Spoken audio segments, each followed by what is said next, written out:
Shankar Vilas bridge పై YCP నాయకులు చిల్లర రాజకీయాలు చేస్తున్నారని టీడీపీ కార్యనిర్వాహక కార్యదర్శి కనపర్తి శ్రీనివాస్ మండిపడ్డారు. అంబటి రాంబాబుకు కేంద్ర సహాయ మంత్రి పెమ్మసాని చంద్రశేఖర్ ను ప్రశ్నించే స్థాయి లేదన్నారు. కూటమి అధికారంలోకి వచ్చిన తర్వాత నగరంలో 4 బ్రిడ్జిలు కట్టేందుకు నిధులు తెచ్చామన్నారు. వైసీపీ నాయకులు చేసే చిల్లర రాజకీయాలు నగర ప్రజలు నమ్మే పరిస్థితుల్లో లేరంటున్న కనపర్తి శ్రీనివాస్ తో మా ప్రతినిధి Pramod Kiran face to face. పై కూడా ఇటు వైసీపీ నాయకులకు టీడీపీ నాయకుల మధ్య కూడా మాటల యుద్ధం పెరుగుతూ ఉంది. నిన్న ఏదైతే మాజీ మంత్రి అంబటి రాంబాబు కూడా కొన్ని కీలక వ్యాఖ్యలు చేశాడు. పెమ్మసాని ముగ్గురు ఎమ్మెల్యేలు కూడా కనీసం నగర అభివృద్ధిలో పనిచేయట్లేదంటూ కూడా కొన్ని కీలక వ్యాఖ్యలు చేశాడు. దీనికి సంబంధించి మనతో మాట్లాడడానికి టీడీపీ కార్యనిర్వాహక కార్యదర్శి కనపర్తి శ్రీనివాసరావు మనతో ఉన్నారు. సార్ చెప్పండి, ఏంటి అసలు శంకర్ విలాస్ బ్రిడ్జ్ మీద ఎందుకని వాళ్ళని వ్యాఖ్యలు చేశారో ఏంటి అసలు కారణం? ఈ శంకర్ విలాస్ బ్రిడ్జిని గత 30-40 సంవత్సరాల నుంచి అనేక మంది రాజకీయ నాయకులు, అనేక పార్టీల వాళ్ళు, అధికారంలో ఉన్నవాళ్ళు చేయాలని ప్రయత్నించి విఫలమయ్యారు.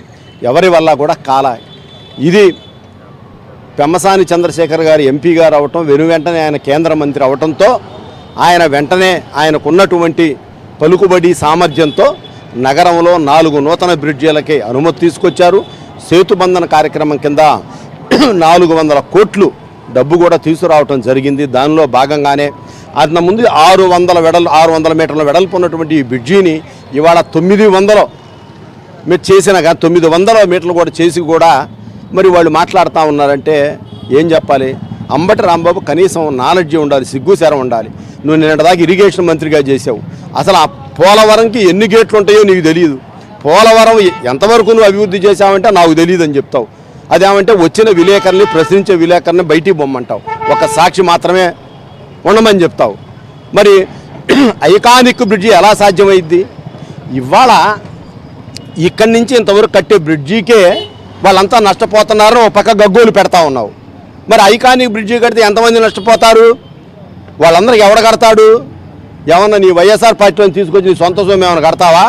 లేకపోతే నీ అవినీతి సొమ్ము ఏమైనా తీసుకొచ్చి జగన్ నువ్వు ఇస్తారా? ఎవరు కదా, మనకి ఎంతవరకు అవసరమో అంతవరకే బ్రిడ్జిని నియమిస్తూ ఉన్నారు. ఆ బ్రిడ్జి ఎందుకు పగలగొట్టలేదంటాడు. ఎప్పుడైనా కూడా ఈ పిల్లర్స్ అన్నీ అయిపోయిన తర్వాత దాని టెక్నాలజీ వేరు. ఆ టెక్నాలజీ ప్రకారం అది పగలగొడతారు. అది పగలగొట్టాలంటే ట్రైన్స్ ఆపాలి. ట్రైన్స్ ఆపాలంటే రోజుకు 4 గంటల పాటు వరకు అని పర్మిషన్ ఇచ్చారు. కాబట్టి ఈ బ్రిడ్జి అంతా విజయవంతంగా అంబటి రాంబాబు లాంటి అక్కుపక్షి గోబెల సంఘ నాయకుడు ఎన్ని మాట్లాడినా నగర అభివృద్ధి అనేది అడ్డుకోలేరు.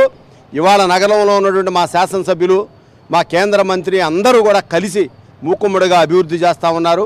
ఇవాళ రేపు ఓట్లు అడగడానికి వాళ్ళు వచ్చినప్పుడు మీరు ఏం చేశారని చెప్పి చెప్పుతో కొడతారన్న భయంతో వైసీపీ నాయకులు ఏదో ఒకటి చెయ్యాలి. కాబట్టి బ్యాండు మేళం బ్యాచ్ లాగా రోజుకు 4 తయారయ్యి ఊరగా బజార్లమ్మడి గానుగెద్దులు తిరిగినట్టు తిరుగుతున్నారు తప్ప వాళ్ళు ప్రతిపక్ష హోదా లేదు, ప్రతిపక్ష పాత్ర పోషించలేరని తెలియజేస్తాం. అమరావతి రాజధాని కోసం కొన్ని కోట్లు అప్పు తీసుకొస్తా ఉన్నారు. గుంటూరు నగరంలో ఐకానిక్ సంబంధించి బ్రిడ్జి ఉంటుంది.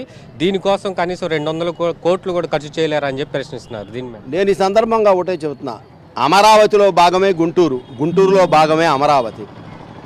అమరావతి అక్కడ అభివృద్ధి చేస్తూ ఉంటే ఇక్కడ కొత్త నూతన బ్రిడ్జీలు కడతా ఉంటే ఇక్కడ ఐకానిక్ బ్రిడ్జి కట్టమంటే ఐకానిక్ బ్రిడ్జి వల్ల వచ్చే లాభం ఏంటి అని అడుగుతా ఉన్నాను నేను. ఐకానిక్ బ్రిడ్జి కట్టినా ఏది కట్టినా నష్టపోకుండా ఉండటం కోసం మేము చూస్తుంది. నా ప్రశ్న ఒకటే, వ్యాపారస్తులు నష్టపోతున్నారంటాడు. ఐకానిక్ బ్రిడ్జి కడితే ఇంకెంత నష్టపోతారు? మరి నగర ప్రజలు ఏమన్నా అడుగుతున్నారా? మరి ఇంత బ్రిడ్జి కడితే ఈ రోజు కూడా నగర ప్రజలు ఇది తప్పు అని ఒక్కడు అడిగాడా? మరి నగరంలో అనేకమైన వైద్యులు ఉన్నారు, ఉపాధ్యాయులు ఉన్నారు, మేధావులు ఉన్నారు. వాళ్ళు ఎవరైనా ఊరుకుంటారా? ఇదేంది ఇంత తిక్కల పని చేస్తున్నారని అంటారు కదా. ఇవాళ హర్షిస్తూ ఉన్నారు పెమ్మసాని గారిని. ఇవాళ బ్రిడ్జి ఎక్కడి వరకు అవసరమో అక్కడ వరకే వేస్తారు. మేము గతంలో ఉన్న బ్రిడ్జి కంటే చాలా పెద్ద బ్రిడ్జి కడతా ఉన్నాం. ఇది నగర పౌరులకు చాలా కూడా ఇవాళ ట్రాఫిక్ ఇబ్బంది లేకుండా కూడా చేస్తూ ఉన్నాం. కాబట్టి టెక్నికల్ వాల్యూస్, టెక్నికల్ నాలెడ్జీ లేకుండా అంబటి రాంబాబు మాట్లాడొద్దని చెప్పి హెచ్చరిస్తూ ఉన్నారు.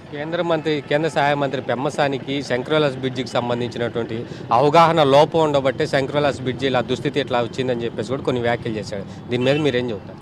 నిజమే ఆ మాట. అంబటి రాంబాబు గారికి ఉన్నటువంటి అవగాహన పాపం ఆయనకు ఉండే సబ్జెక్టుల మీద అవగాహన మా ఎంపీ గారికి ఉండదు. మా ఎంపీ గారికి అభివృద్ధి మీద ఉంటుంది తప్ప అంబటి రాంబాబు గారికి ఉండే వాటి మీద అవగాహన ఉండదు. ఆయన కేవలం 24 గంటలు కేంద్ర రాష్ట్ర నిధులను ఏ విధంగా తీసుకొచ్చి నగరాన్ని అభివృద్ధి చేయాలనే పని మీద ఉన్నాడు. ఈ బ్రిడ్జిని నిర్మించాలనుకున్నప్పుడు కానీ ఈ ప్లానింగ్ అప్పుడు కానీ అందరినీ ఒకటికి అనేక మంది రిటైర్డ్ రైల్వే ఇంజనీర్లతో డిస్కస్ చేశాడు.